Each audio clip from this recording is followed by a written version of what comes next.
Now to the ceasefire and hostage deal reached by Israel and Hamas on phase 1 of the plan to end the war in Gaza. The agreement calling for the release of the remaining hostages, which President Trump says will happen in the coming days. ABC's Marcus Moore is live in Tel Aviv with the very latest on this. Marcus.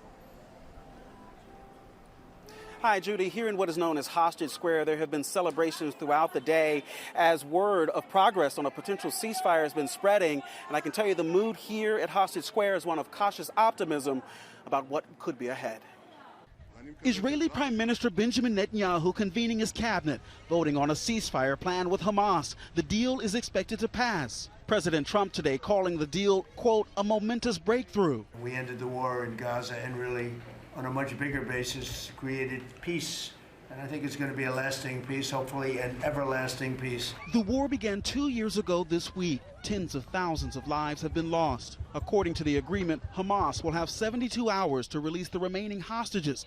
There are 20 believed to still be alive. Another 28 are deceased. In return, nearly 2,000 Palestinian prisoners are believed to be under discussion for release. Additionally, Israel will withdraw some of its troops to, quote, an agreed-upon line. Celebrations in Israel as people learn that hostages will be released and relief in Gaza as well.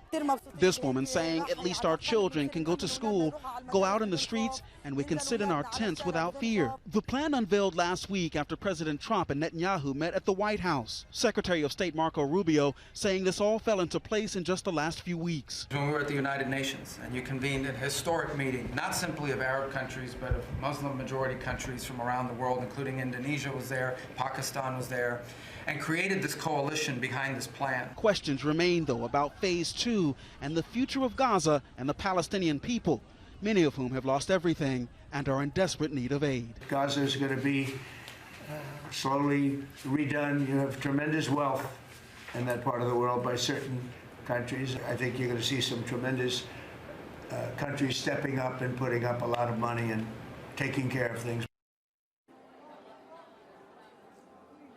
And Rod, President Trump says he is likely to travel here to Israel in the coming days. Prime Minister Netanyahu has invited him to address the Israeli government.